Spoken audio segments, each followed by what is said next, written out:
Oh, man.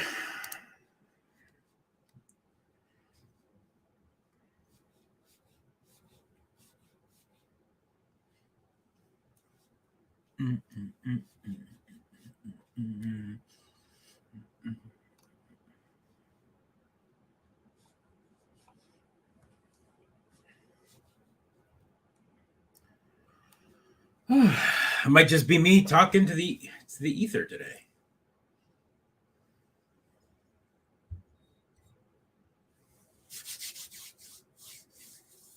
It is a little quiet. What's going on, Chris? Yeah, it just not many people joined on yet, and at the same time, I am running the show by myself today. There's no one. Pedro kind of messaged me last minute and said that he couldn't make it, so I'm just gonna run through the paces and see what happens. So we'll kind of see how it goes.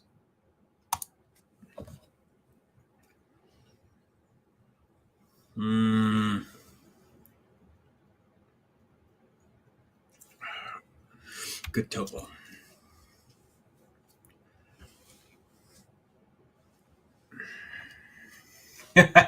I'll make sure to put that up on screen. There you go. Yeah, hashtag Pedro sucks. Y'all can totally call him out. He's cautious on Twitter. Those are our handles on Twitter, so you can poke him with that name right there.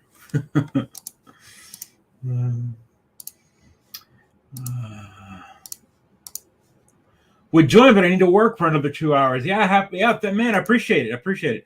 What's going on, Brandon? What's going on, Rolls? All right, we got a few people in here. So you know what? I'll just roll the credits and we'll kind of go with it. Let's go. I can do this.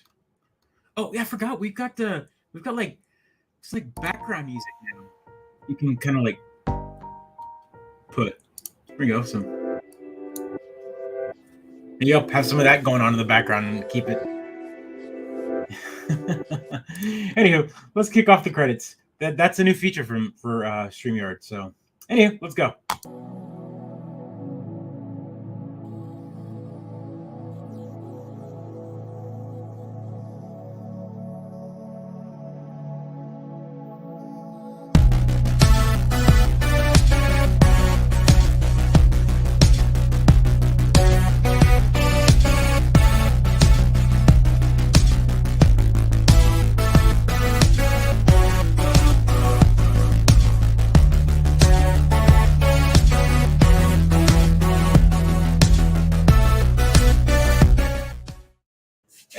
Welcome to Mid-Geek Christ, episode 166. 166 episodes of this craziness, and one of probably, I want to say maybe about 6 episodes or so that I haven't had Pedro on.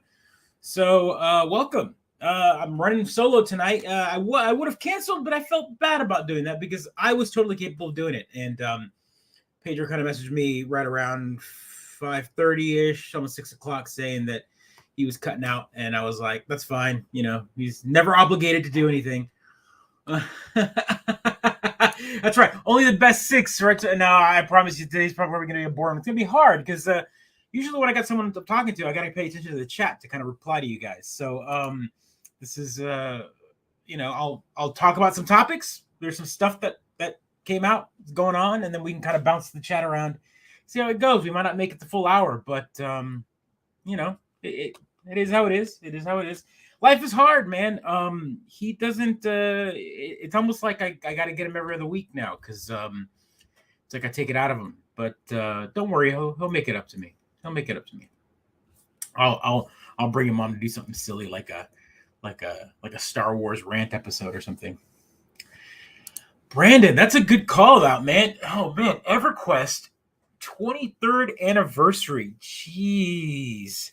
That makes me feel old because I remember getting it day one. Has it really been 23 years since Everquest? That's amazing. Man, 23 years ago, beating up rats on the fields outside of Quinos. And wow, that's crazy. Wow. Okay. Yeah.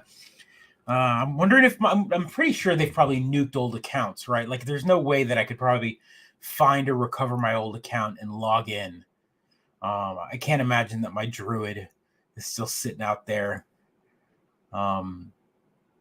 collecting dust on a Sony server somewhere. Is it Sony still? Does Sony still own that? Who's running? Who is running Everquest servers in 2022? Is it Sony still? And why haven't they just ported like EQ Classic or whatever to PlayStation or something? Make it available on consoles. No, all accounts still work as long as your character is above level 10. Yeah, no, wow, that's crazy that there's like a character just sitting out there with like an inventory and like some sort of like managed mindset, and it's just on the shelf somewhere. That's kind of weird. It's makes you think about these like little pocket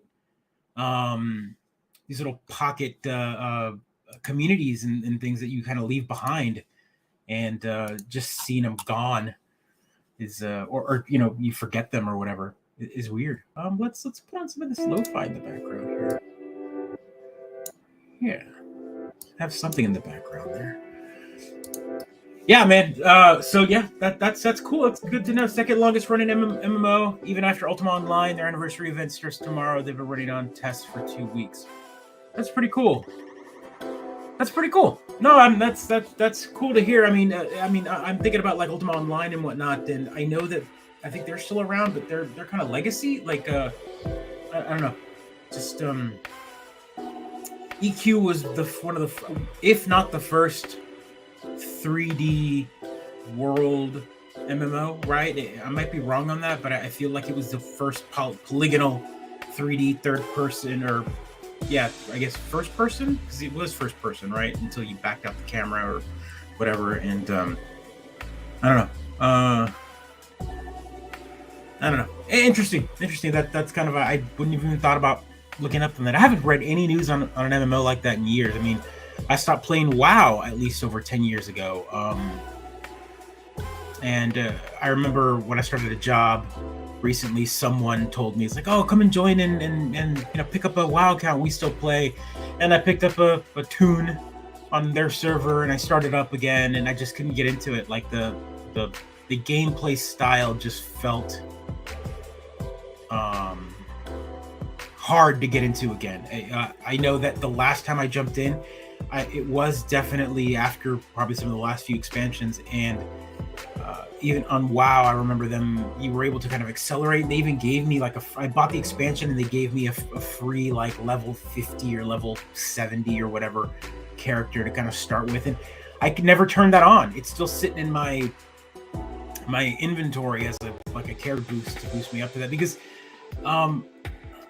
the game was so different. I don't know what that benefited. It must have benefited people that already had multiple characters and they wanted a level 70 on another server or whatever. Because I can't imagine jumping into a game like that with that much history and that much like min-maxing of a character, and then them giving you like a full-blown like power level 70 character or whatever with no equipment or anything like that, and then all of a sudden you're supposed to know how to play a level 70. Characters like that require grinding. They require like learning your abilities, kind of what your stats are, what your abilities are, to be able to just drop in out of level 70. And it always felt weird. People that sold characters, I can't imagine being somebody that, unless you've already played a character that level, if you decided to pick up level 70 class that you've never played before, you're worthless. You're no better than a level 1, right? Gaming confession, I never got into WoW and barely ever played. Have a level 90 somewhere. Oh, barely played and you got a level 90? Okay. I mean, I guess in hours, right? Interesting. Yeah, 5 years ago, man. I don't know. MMOs are weird now. No one plays those. I guess everyone kind of goes to the they're not as talked about anymore, right? Like there was a time frame in video games and in computer gaming and all that where MMO was the new online ever evolving world, right? So now we've got things like Fortnite and character shooters and class shooters and all of that, hero shooters that have the ever evolving story and the new season pass I forgot what they call that now. What do they call it? Just the constant community gaming, like Destiny and all of those are just these games that are constantly growing. And but MMOs where you pay like a membership fee. I mean, most of them went free to play, right? If I remember correctly. EQ and WoW and all of those are free to play, and they went that way because people stopped. They didn't want to pay the $10 a month or whatever. Games as a service. That's right. I mean, I guess it's games as a service. So everyone's kind of moved on to like the shooter or the free to play, pay for season pass. That way, you're not committed to a constant bill. You're committed to play. You buy the season pass once and you get that content. And if you stop playing, you stop playing. You can walk away at any point in time, unless you've paid tons and tons and tons of money for skins and all sorts of stuff. But I digress. It's really cool. Congratulations to EQ. Hopefully their community is still going. I went from EQ to WoW to like Asheron's Call, a little back and forth on that, and then I went to City of Heroes, and that was my last MMO that I played. I played that not till it died, but a few years before that, maybe 2011. And then after that, I stopped playing it. And when I saw that died, and I've heard recently, we've talked about it here on the show, that's one of those games that have been brought back to life, and that's pretty cool. So, okay, let's get to the stories. This week was interesting. There was a lot of little news that Sony had a state of play, and they announced a few things. But one of the things that was kind of a big deal, and I wanted to kind of show that, was that Sony had a state of play, and they announced a few games, and one of them was Konami announced the Cowabunga collection. I don't know if you guys heard about this. Let me see how do I stop that. Boom. The Cowabunga collection. It's a collection of all of the old Ninja Turtle games, and it's pretty sweet. I'm gonna check. Let's check that out real quick. I'll play the trailer here.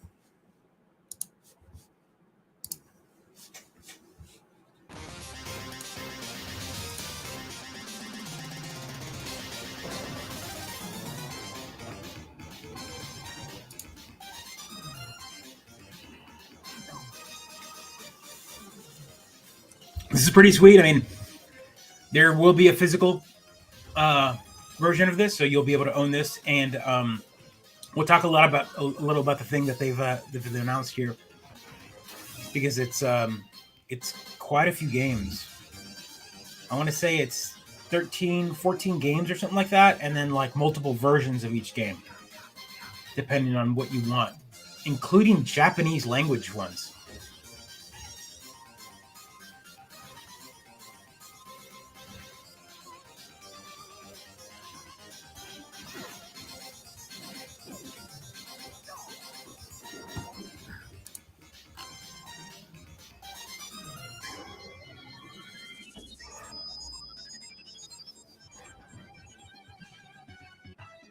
Pretty neat.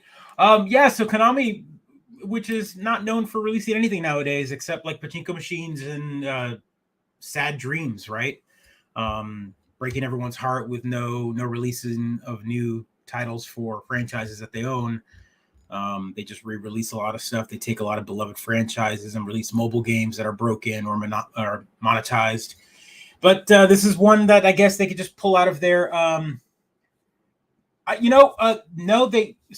Rolls, you're right. So they haven't made the water bomb easier, but there is a rewind feature.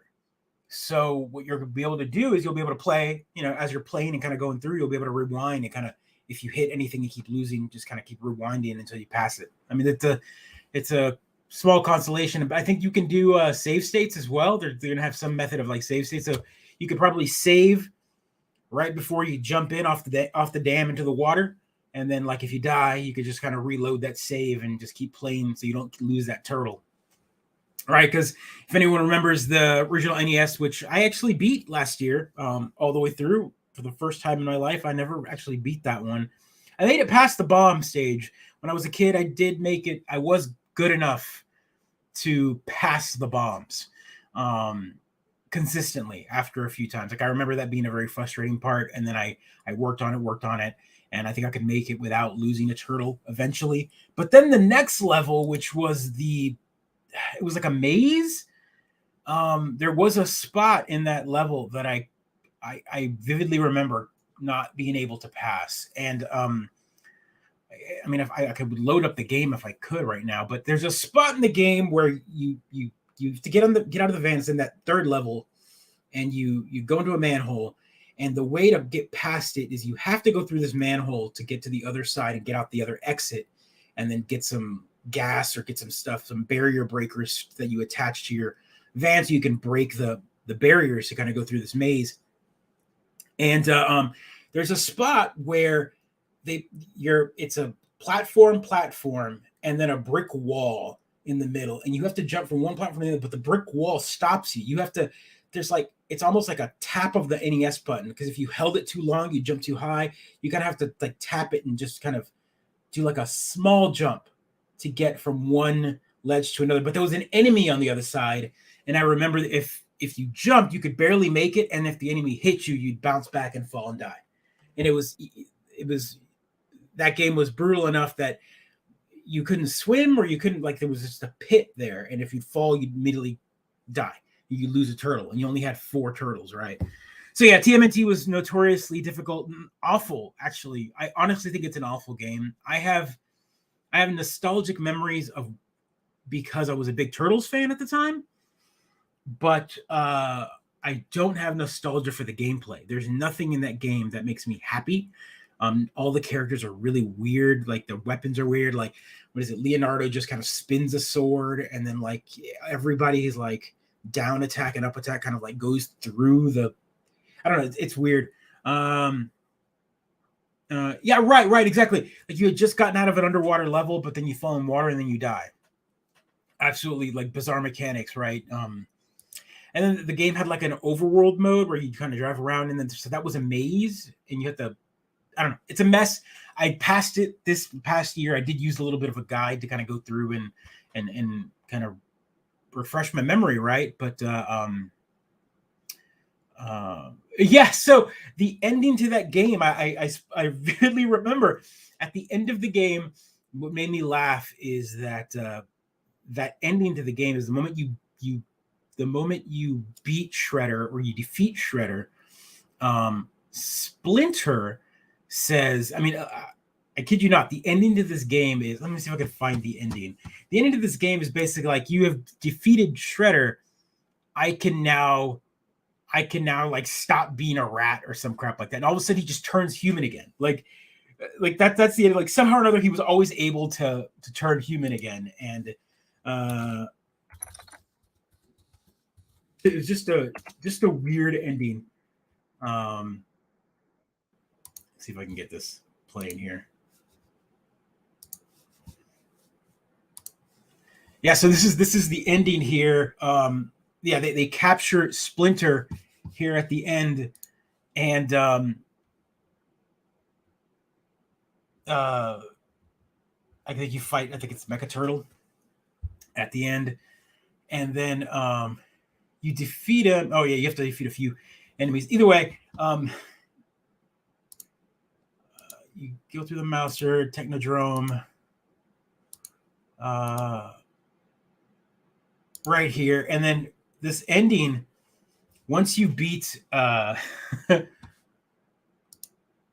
you've defeated Shredder and saved the world. Now I can turn back to human form. That was the ending you got. Thank you, guys. Have excelled my skills. I don't know if I'm breaking anyone's heart out there. That's the. Let's celebrate with pizza. Yay, he's back to human. All right. The end. No spoiler alert for this, folks. This is many years. But yeah, that's the ending. That's it. That's what you got. So, anywho, if you guys never saw that, that's what you get. You work so hard for that ending. But I also find it interesting, like the game developers had no knowledge of the mythos or anything, and just like I guess beating Shredder allowed him to turn back to human. That was it. Magical spell or something, right? Anywho, that collection is pretty cool because there is multiple games on there. NES. It has the entire NES collection. So part 1, part 2, the arcade game, part 3, the Manhattan Project. It has all of the Game Boy games, which are really fun. It has the Super Nintendo version of Turtles in Time. It has the arcade version of Turtles in Time. It has the arcade version of the arcade game, which again, the only way you could own that is by buying either an arcade 1-up cabinet, legitly, right? There's ways to play. You can download the MAME ROM or whatever, or you could have bought it on 360 or PS3 when it was up for sale many years ago, and then Ubisoft had the license for TMNT, and they lost the license, and so the games were delisted.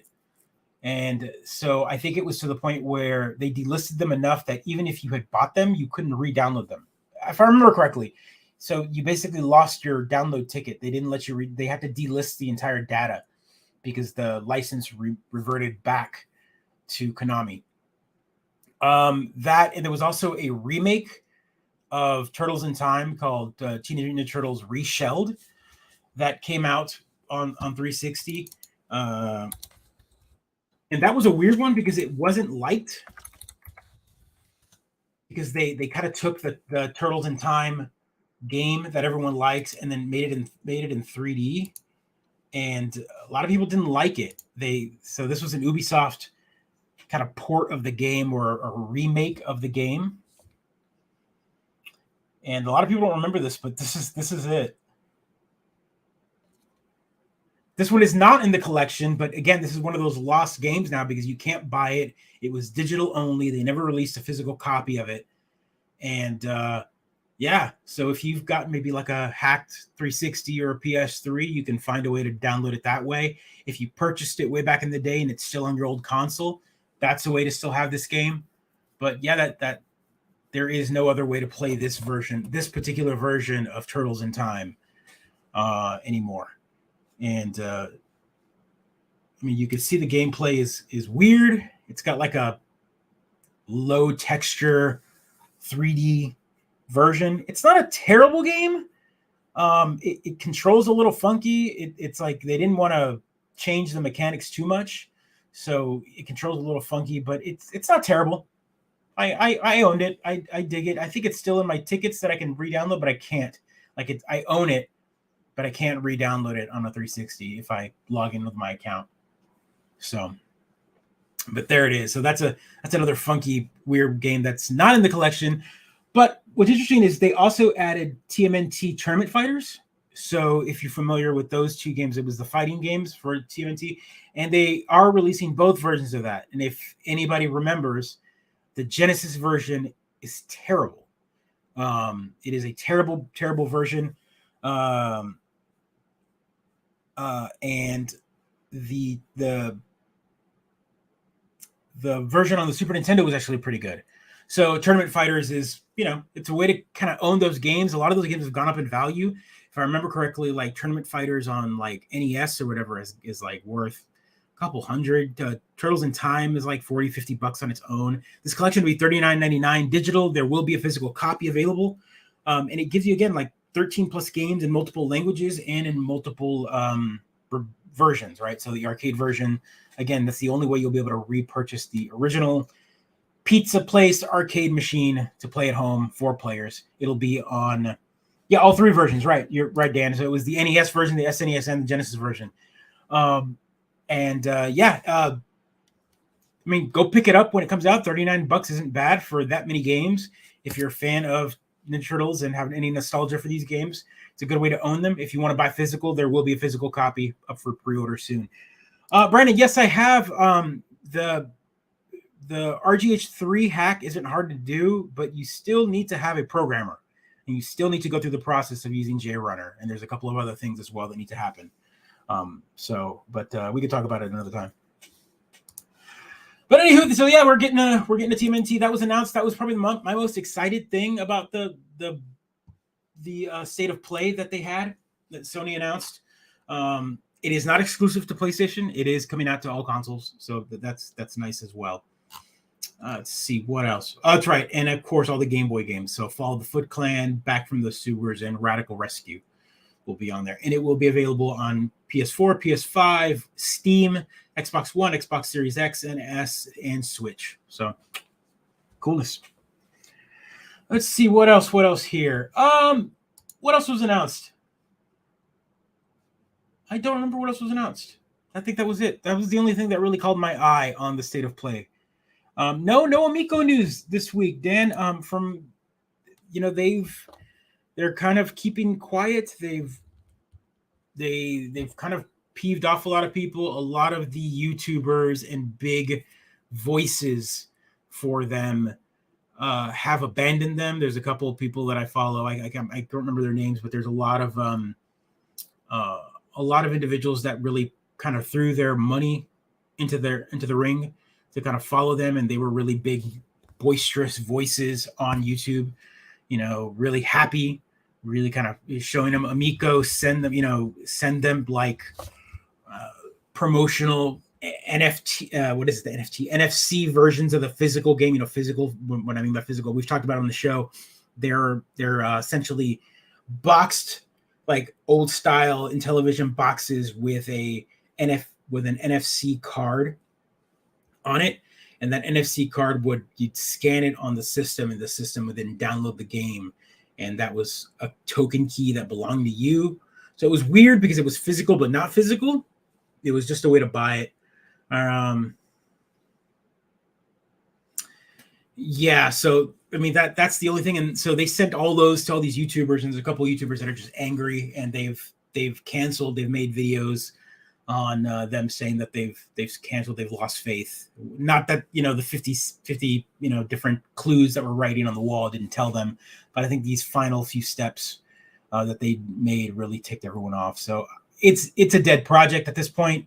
I don't see it coming out in any way, shape, or form with any goodwill. There's a few individuals that are like, if it comes out, they'll buy it, but they've canceled their pre-order from this moment on.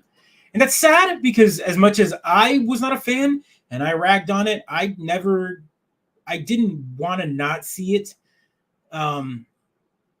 be fulfilled. What I didn't understand is who was this for?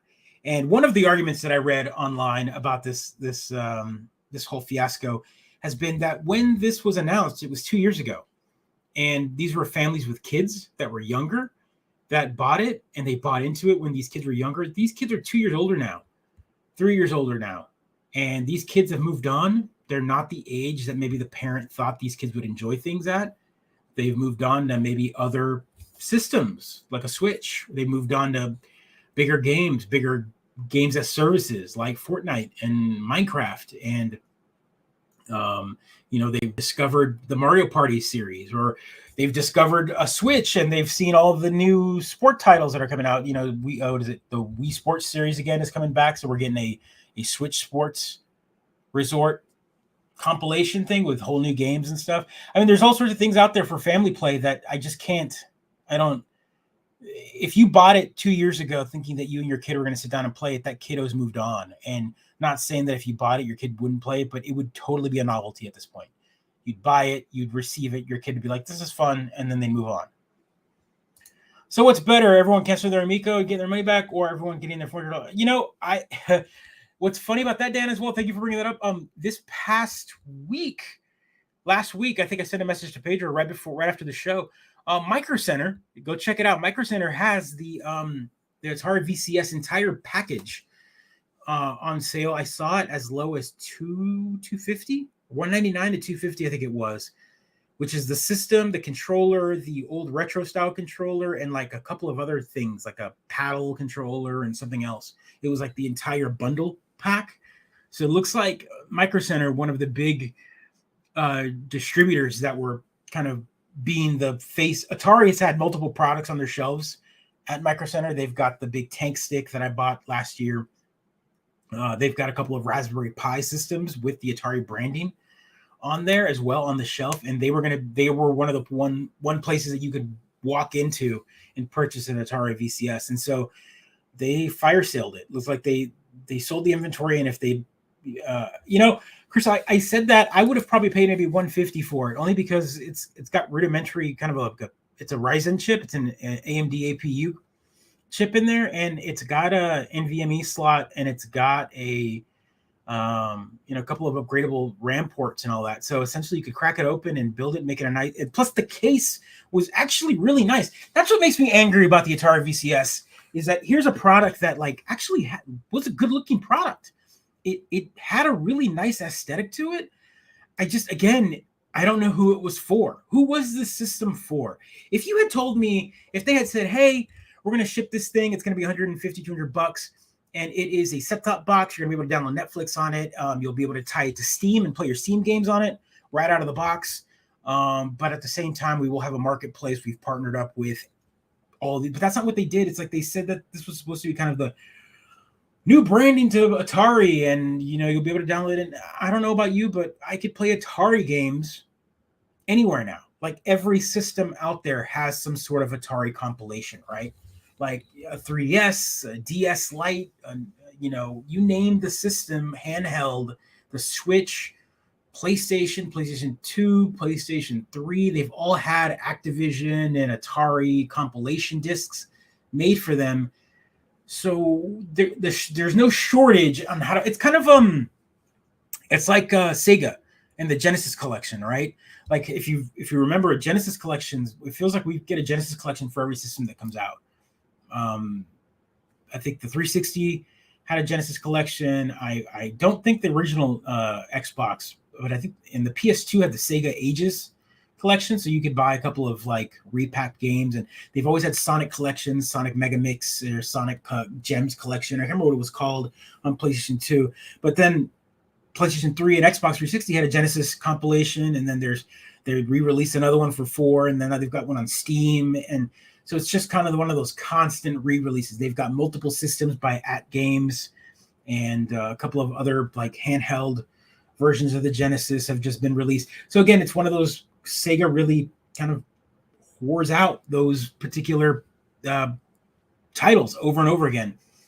It ain't gonna happen, Chris. As much as I would love to see Sega again, I love Sega. I'm a Sega guy. I owned all the Sega. The Dreamcast is my all-time favorite system. It's dead. What needs to happen is someone like Microsoft or Sony or somebody or Nintendo needs to just buy them up, and that way you can get first-party feel. That's what we all want, right? Like we want that first-party feel of Sega again. The brand is diluted a little bit with some of their characters being a multi-system, multi-platform. No one really takes ownership, and the games don't play. They don't feel special. They feel like a third-party game, and that's what they are. So that said, that's not to say that some of these companies haven't done some amazing things with them, right? Like .emu did amazing things with Streets of Rage, and the Streets of Rage 4 project was so good. Like it revitalized the entire franchise. That will we see a 5? Will we see maybe a remake of 2 and 3 or 1, 2, and 3 or whatever again? Who knows? But definitely put Streets of Rage back on the map. There's a couple of other games. I mean, even SNK is a company that constantly does this. We just got a new Windjammers 2 recently, and people like it because it's a fun game to play. So again, Sega is one of those companies that I don't know. They can't stay afloat. They're making money off of RPGs and Atlas, right? So they own Atlas and own all those RPG elements, but Sega really doesn't. They're making money off of other things, not in Sonic, right? So good segue, by the way, Chris, because we got a new final trailer for Sonic the Hedgehog 2. If you didn't check it out, we are going to check it out now.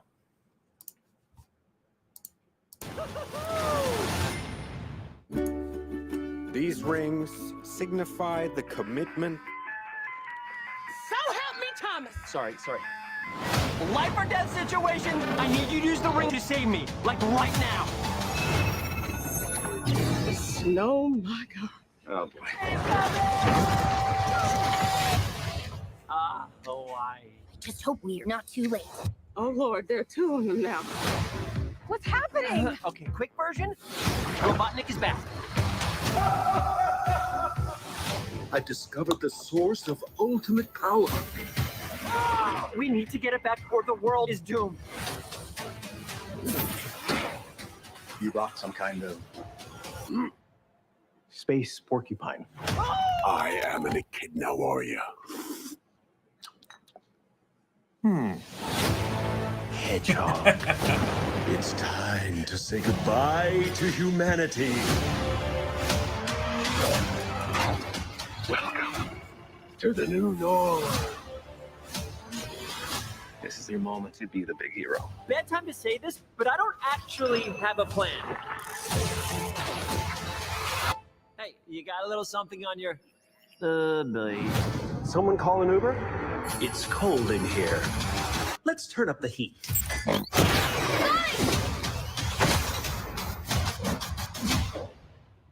No, I love it. That mustache is awesome. Oh, great, the Winter Soldier. Fear not, citizens. You are terrible at this. Your negative attitude is not helping. We stick together, no matter what. You're unskilled, untrained, unworthy. You forgot one. Unstoppable.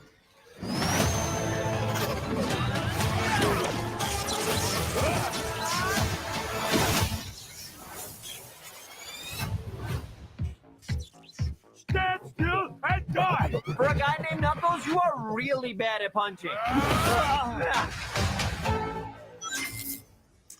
I'm excited. There's really no way to not feel giddy about that. I mean, I have to think back at our early season, right? Like a couple years ago when we talked about the Sonic movie, and we had a whole episode just laughing at that original trailer and how bad it looked, how terrible it looked. And the fact that the fans kind of like were just like, what is this crap, and hated on it, made the studio go back and redo the CG and save that entire movie. And now, like, going back and watching that first movie, it's fantastic. It's a fantastic movie. My wife loves it. My kids love it. I love it. It is one of those movies that we had no expectations walking in. My kid always hyped for it because he's a big Sonic fan, and I like it. But I mean, I've been let down before, right? Like, who hasn't been let down by any type of movie franchise, video game franchise movie, right? And you kind of go in with the expectation of like, well, is this on a scale of original Mortal Kombat to like Resident Evil, or I want to think of like what the scale is, right? How bad is this? And it's probably one of the best video game movies out there. It is. I will put it probably on top of one of the best video game movies on there. And so yeah, go watch it. And Rolls, you have to really. I know you're like begrudgingly watching HBO a while back. What's going on, Tim? It's a decent movie, but what we have to understand is that the movie is that good, but it's that good with the half-ass CG. You have to understand that they had to redo the CG with half the budget. So if you go look at the CG of that movie, which actually looks not bad, but compare it to what we were seeing in this trailer, there are people that have done screenshots of what Sonic looks like and what Sonic looks like now, and it's night and day. Like, the CG's been boosted and like huge budget boost, and it's because they didn't have to pay twice, right? They didn't have to go back to the drawing board and redo it all. So as good as that movie was, this movie's got to be better because they've gone and listened to the fans. They brought on some like consultants, some game developer and consultants and storyboarders for the like Sonic Mania. I think they've got Whitehead, one of the guys that helped with Sonic Mania, help out again, and there's a bunch of other people that are collaborating, kind of keeping them honest with this. And it looks great. Yeah, I mean, there's nothing more I can say. Go watch it. Go pick it up.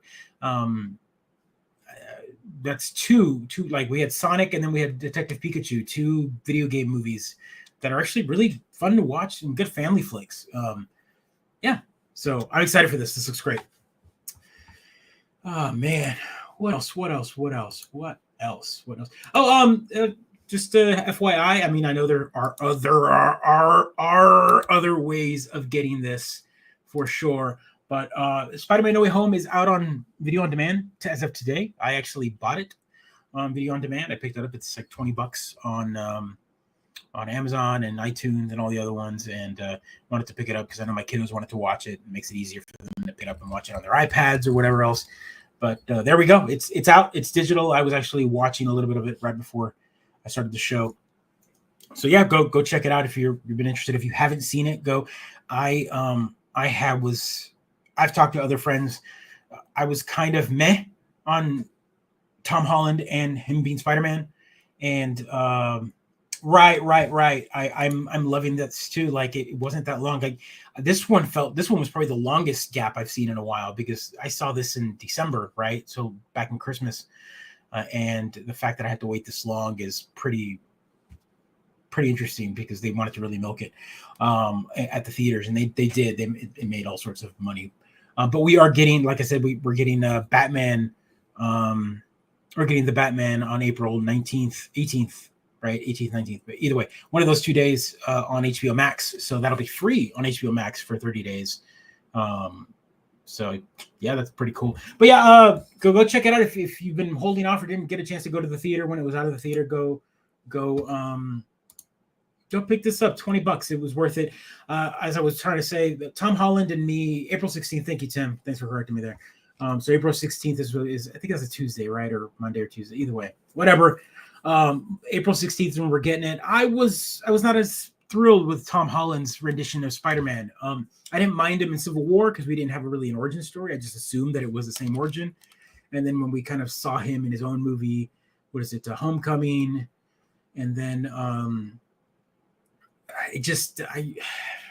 didn't like his version of, like, I liked him as Spider-Man, but I didn't like the Spider-Man we got. Like, again, I've said this before, he's kind of this character that was created. Tony Stark made him, right? Like he was running around in his underwear being Spider-Man, and then like Tony Stark is like, here's your suit all designed that looks like Spider-Man, like, so he never really went through the phase of like designing it and making it himself. He didn't do all of that. And so I had problems with that. I had problems with the, like, here's early years of Spider-Man, let's give him all this tech. Yeah, right. So Spider-Man doesn't need Iron Man, which happens in the comic, but it happens later on in Spider-Man and Peter Parker's life, right? Like he becomes an Avenger, then Iron Man helps him out with the suit and vice versa. That happens in the comics, but it happens later on, not early on in his life, not as a teenager. So yeah, we have Spider-Man, exactly. But as the story of this Peter Parker progressed and what they were doing in kind of a way to make him new, not retell the same story over and over again, we got a whole new take. And this last movie really was my favorite of the three, for sure. No spoilers for me on this one. If you haven't watched it, I really liked how it ended. It's kind of an interesting ending, kind of resetting the course of Spider-Man and kind of set him back to point zero again, which is cool. Like, I'm excited to see what happens. I'm excited to see if Sony allows him to play with Disney again. Who knows what's going to happen? You can never be too excited with the next Spider-Man movie for the entirety of the Disney franchise, and Sony owning his movie rights makes it really hard for us to see more or expect more, because all it takes is Sony to go, you know what, we're not going to do anything with you, and then they'll run off and make their own movie and then ruin it, right? So, but I digress. We'll see what happens. Go check it out. What else is new here? We've got. Did anybody this weekend check out The Atom Project on Netflix? It's definitely one of those movies that came out. We had Turning Red and The Atom Project hit this weekend, and I haven't seen either one of them. We don't want emo Spider-Man. We don't want emo Spider-Man. Did anyone watch it? I'm interested to hear anyone's take on this. It's like a good time travel movie, from my understanding. If anyone's seen the trailer for The Atom Project, it looks like a fun sci-fi movie made for Netflix. Ryan Reynolds plays a character who I guess comes from the future to help himself out. Dan, the previews looked fun. It looks like a good sci-fi romp that I don't know if it's based on anything. If it's based on a comic or something, I never read it, so it's neat to see. Maybe I don't want to. I'm almost gun shy to call anything original project anymore because I'm pretty sure it probably isn't. It's probably based on a book or a comic of some sort. So, but if it's original, it looks fun. Not really your type of movie. It's like kind of the Last Starfighter 80s style like sci-fi flick. But no, I mean if that's not your thing, then I get it.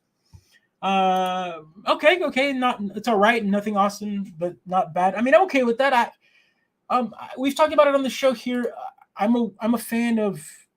It doesn't have to be groundbreaking. It just has to be entertaining. Like we've talked about it on the show before, and I'm going to reemphasize it here.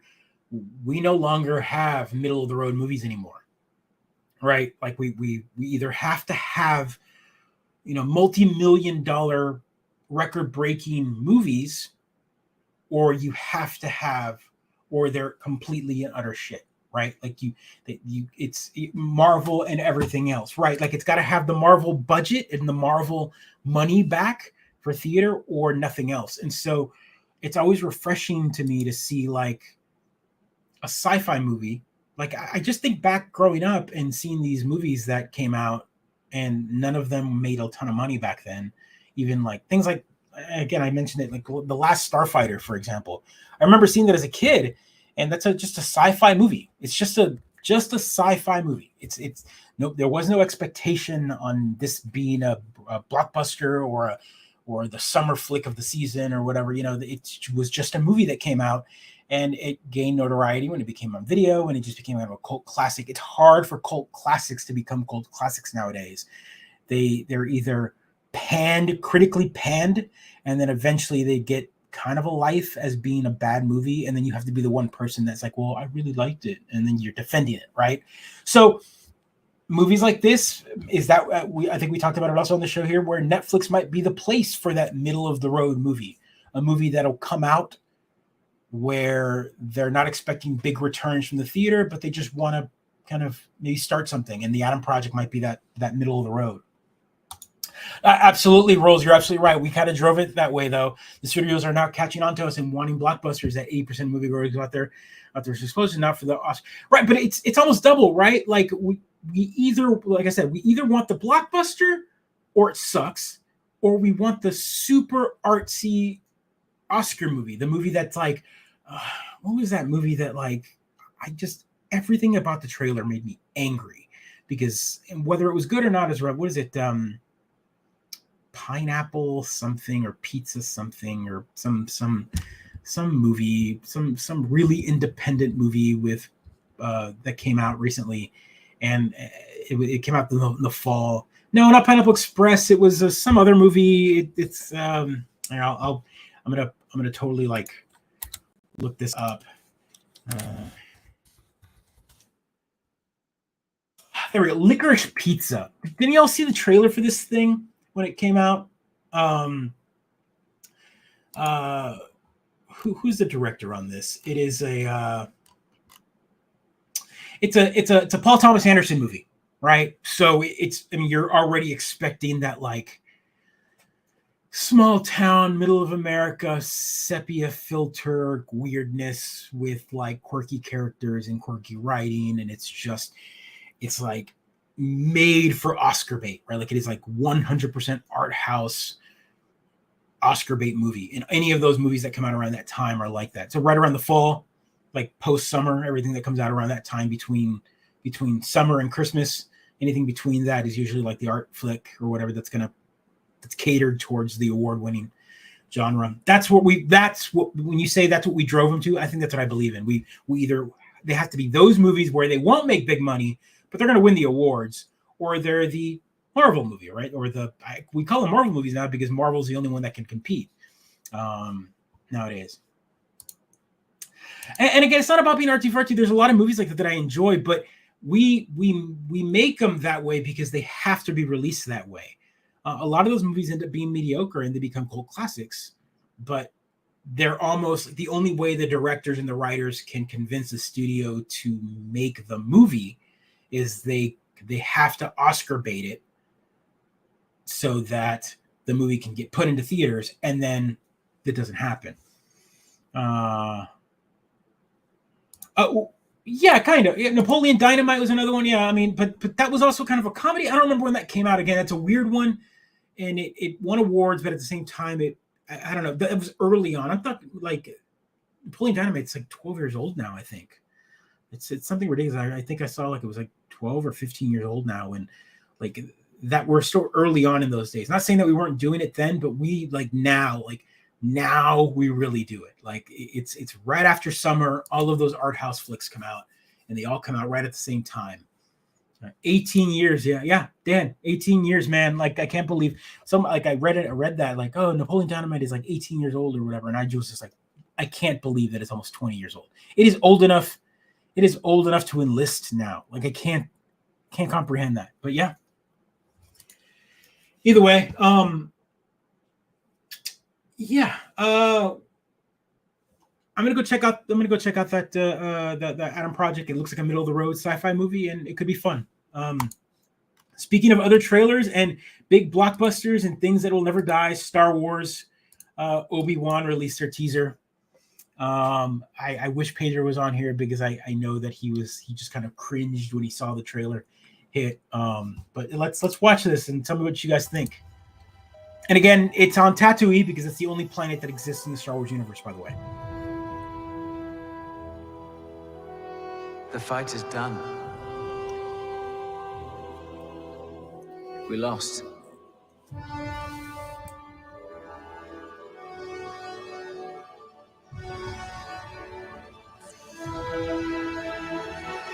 Stay hidden.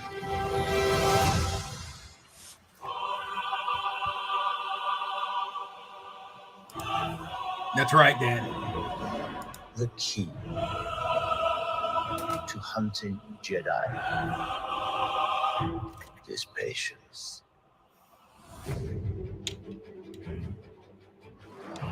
Jedi cannot help what they are. Their compassion leaves a trail. The Jedi Code is like an itch. He cannot help it. Where is he?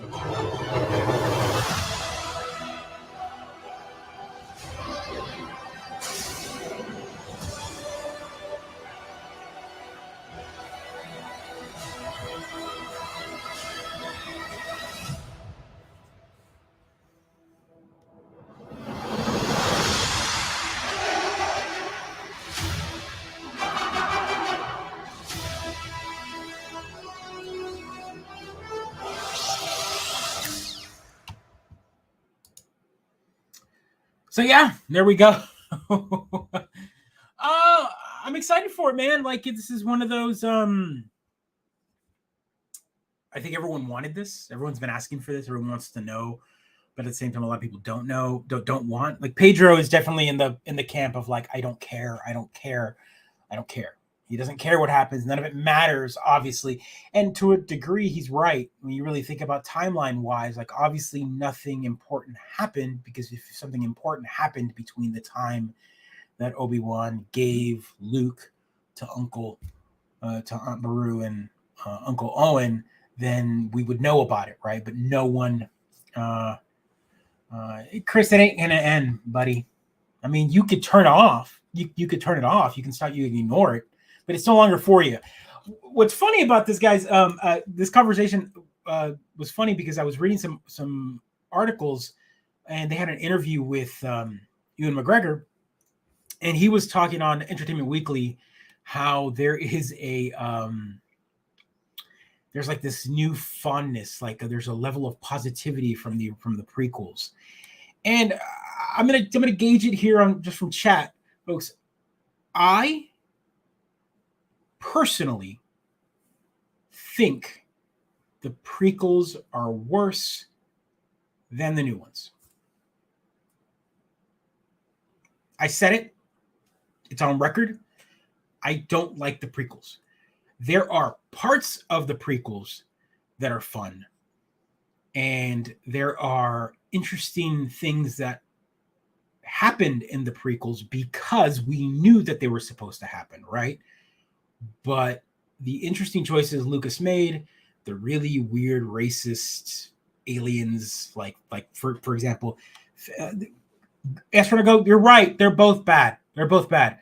I had a whole Twitter thread. If you go check it out, mid_geek crisis on Twitter. I had tweeted out this particular article, and I basically said, man, like the whatever your thoughts are on the new sequels, the three was irrelevant to this topic. My point was that the original three were not good. They were not good movies, and because they were bad, and this is again my 2 cents. Because they were that bad, the reason they were that bad, or because they were that bad, is the reason why the sequels were as bad as they were. It was almost like a harsh course correct. It was like, they don't want all of that, so we're going to give them this instead. It was almost like they couldn't gauge what people wanted. And you're right. They're both. Yeah, right. But that's interesting you say that, because Rainn Wilson was the middle one, right? It was the second of the sequel movies, and everyone hated that one the worst. They hated that one more than the first one. I can't even remember the names right now off the top of my head. The Force Awakens. And I liked The Force Awakens. I didn't think it was that bad. I was expecting kind of a progression, like a crescendo, and I didn't get that. And so I don't know, man. Like these movies were interesting to me. Rainn Wilson's, with Luke coming back in that one, and then him dying in that one. I don't know. I enjoyed them. I enjoyed them for what they are. I don't expect greatness from my sci-fi, but the middle. I'm interested that you say that, because a lot of people didn't like that. But I guess when the final one came out, what is it? Everyone kind of realized that the middle one was good. I don't know. Tinfoil hat. Besides that, I want to talk about the prequels here for a second. The prequels, that my thread on Twitter blew up.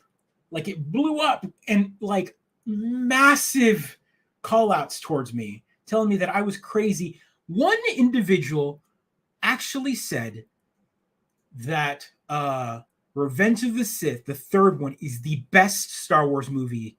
The first original trilogy is boring, and that is the best movie out of all of them. And there were multiple people liking that tweet. There were multiple individuals defending the prequels and saying that they were good movies. And one of the arguments was that at least Lucas had a vision and knew where the plot was going.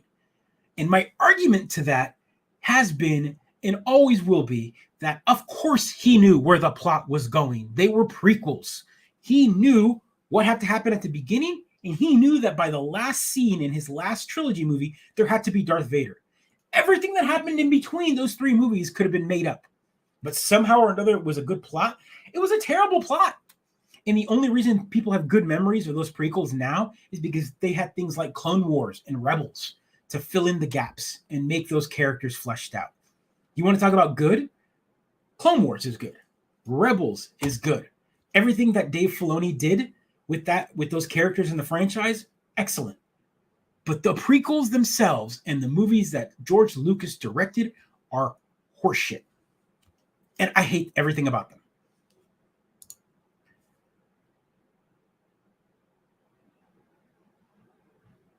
Right. Those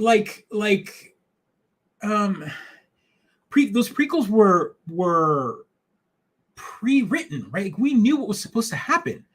We knew that Anakin was always going to go bad. But everything in between and how it happened, we didn't know. We didn't know the details, right? And I mean, weird writing, like all the women in all three of those movies are written absolutely terrible, right? Padme never really gets a good writing moment. I mean, she kind of like an action person in the middle one, like an Attack of the Clones. But we have to make sure that her midriff gets torn nice and sexy, right? So that she shows some flesh while she's using her blasters. I don't like sand. The original prequel, the prequels, the Phantom Menace, Attack of the Clones, and the Revenge of the Sith. Those are the ones that I do not like. I hate those with a passion. I think that because those movies were as bad as they were, we got the sequels that manifested from those. The course correction was too great. The hey, we have to, like, there's a, like, if you look at them both, it's almost like they Venn diagrammed like what they didn't like, what they read from critics, and they went to the complete opposite on the other one. Like, I don't know how to explain it, but because the prequels were as bad as they were, the sequels were not as good. That said, I don't hate the sequels. The original trilogy stands on its own. The sequels, whatever, but they were characters that I didn't really have any emotional ties to. I was supposed to care for them by the end of these movies. I really didn't. But I think what they did with Luke in those movies was great. I know everyone wanted badass Luke, and now we're getting a little bit of that with Mandalorian. But we know what happens to him, right? Now we know. Now it's harder to write the character of Luke in Mandalorian because we know what happens to him. We know where he dies. We know that at some point in time he becomes disenfranchised and leaves the entire Jedi, teaching and goes off into seclusion. We know all of that, which sucks now because it's a character that maybe could have been written really awesome if we had no bookend, right? His bookend is he dies in that second movie. No, Chris, that's weird ass gatekeeping, man. I don't believe that at all. There was always room for more Star Wars. That's not that. I just don't believe that's it. We've had good Star Wars since then. Mandalorian has been fantastic. Like I said, Clone Wars and Rebels was fantastic. Anything Fellini has done, Jon Favreau has done. I think Book of Boba, while we can hate on it for as much as we want, it's not bad. It's not as bad as the sequels, and definitely not as bad as the prequels. There will always be money in Star Wars, and yeah, I think that's the problem, man. Like, I don't know, but what's your thoughts? Like, do y'all hate the prequels as much as I do? I absolutely can't stand them. I have tried watching them multiple times. I've tried watching Attack of the Clones again, trying to give it a benefit of the doubt, and it's a terrible movie. Attack of the Clones, I cannot get through. There's nothing in me that and so that was also Brandon, it's funny that you say that. A lot of the individuals that were commenting in my thread were also saying that they love that era of movies because they brought a lot of good video games along with it, which I really couldn't fault them for. They were right. I like Episode 1 Pod Racer on N64. I like it better on Dreamcast. I like what is it? Revenge Racer, Episode 1 Revenge Racer on PS2. That's a great, like, kind of a sequel to Episode 1 Pod Racing. Star Wars Racer, I guess. There's a couple of other what is it? The what's the one with all the troopers? Republic Commando is another good series. I mean, we got the Battlefront series. We got a bunch of like things from that era of Star Wars that are fantastic video games on PC and all of that. Just good games all around. So I mean, that's why I can't hate completely.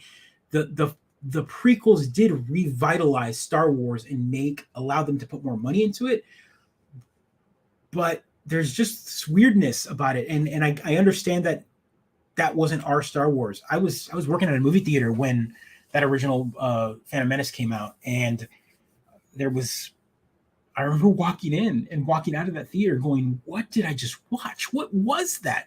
Was that Star Wars? Is that what we're expecting? Were the original ones? I had to go back and watch the originals again to kind of like see if maybe that was the tone that I was missing, and it wasn't. Maybe it's because I was 12 years old when Phantom Menace came out, but I enjoyed and still enjoy them to this day. Are they The Godfather? No. Are they good popcorn flicks? Yes. Independence Day is my favorite movie ever made, but I guarantee you there are people out there that hate it. You know that? To each their own. Okay, Rolls, that's a great example, but that's an interesting take, and that's your take because, and I'll respect that because, and again, I will never yuck anyone's yum. Let them love what they love. I personally don't like those movies for multiple reasons. I was already in my teens, my late teens, when these movies came out. I remember specifically when the Attack of the Clones came out, and I was like, okay, here we go.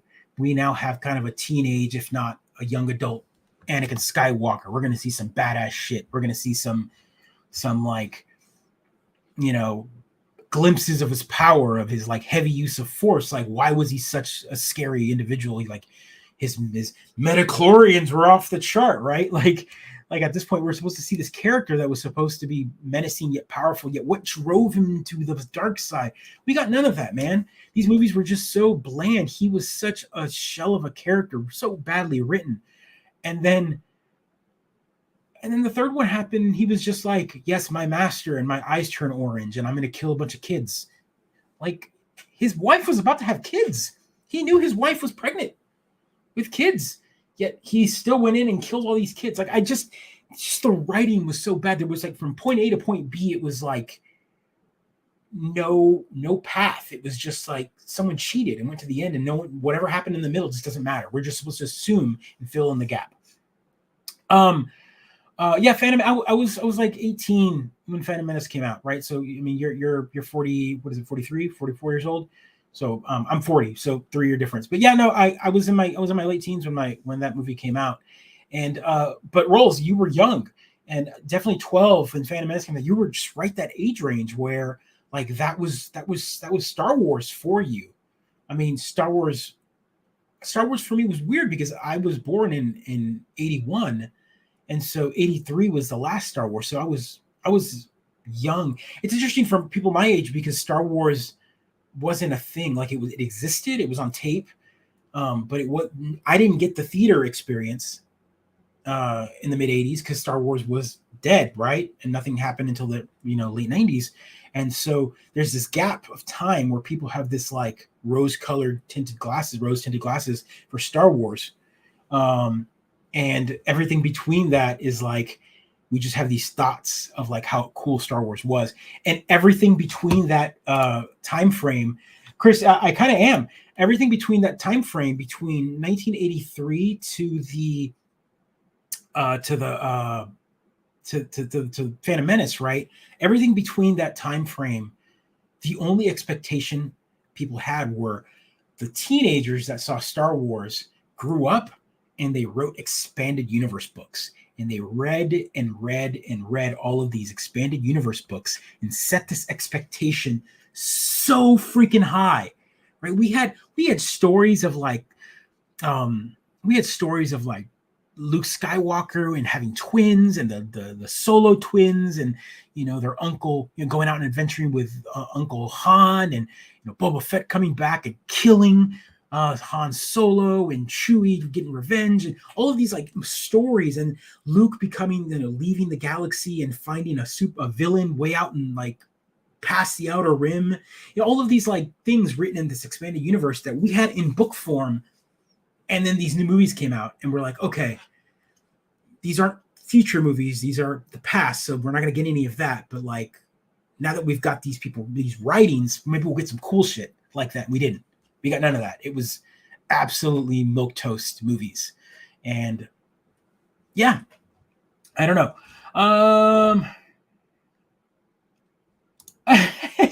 That's fine. Yeah. Friends and Seinfeld. Yeah. They're not for you. They're definitely for a demographic. I think we were supposed to be the demographic for these movies, and they missed us and they hit the younger generation.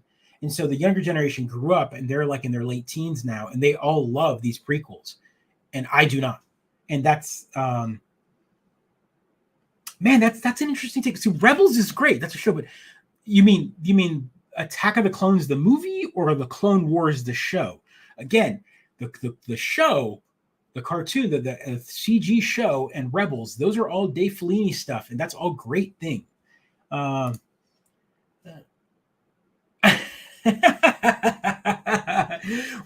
So that's funny you said that again. Middle of the road movies that aren't for everybody, but guess what? We watch those over and over again on VHS, and yeah, okay, Brandon, that's what I thought. I figured out what you meant the TV shows. I digress. I can go on a tangent, but you know what? No one's here to stop me. Pedro's going to be like, what just happened on this show? You spent 30 minutes talking about Star Wars again? So I think the Star Wars in the 70s were great for the time. They should have stayed there. All they did was milk the series for every dime they could, and it's just bad. Hence all the things you're saying. Yeah, I mean, Chris, you're right, but I don't believe that they needed to stay in the 70s. It just took a little while to get there to kind of figure out what we wanted. What I'm saying is I think Star Wars was new at the time, and then we had a lot of Star Wars derivative come out afterwards, right? Like everything after Star Wars was inspired by Star Wars. And so we got some great movies out of that inspiration. And so our expectations wanted more, wanted the same level of greatness that was Star Wars, but more. And we will never, ever get that again. We just won't get it. I believe we won't get it. We can only just lower our expectations, turn off the brain, and enjoy what we get, or we can hate everything that comes out afterwards. That's kind of my take on that. Like I can't. We will never relive our childhood. We will never relive the feeling of Star Wars in the 70s and in the 80s, early 80s. We can only assume that things will be just as good, and then when they're not, we will hate on them. Because they make money. Because again, we might complain, but obviously, like I'm trying to get at, is there was a whole generation of kids 10 years younger than me that loved these prequels. Love them. I mean, I go check out that thread and see. And a lot of the people that comment that said they love these movies are definitely younger than me. And I didn't down talk anybody. I was just kind of interested, like how amazing, how wrong they were calling me. They were basically saying I was wrong. Those movies are great. The new movies suck. And they hate the new movies, but they love the prequels. And some of them even think the prequels are better than the original trilogy. One thing we can say, though, is Rogue One was the best thing to come out of the new movies, right? Can we agree with that? Because it was. And if you think it wasn't, you're wrong.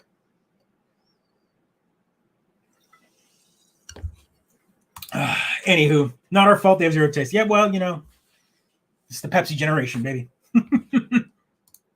All right, everyone. Thanks so much. You're an hour and 12 minutes in.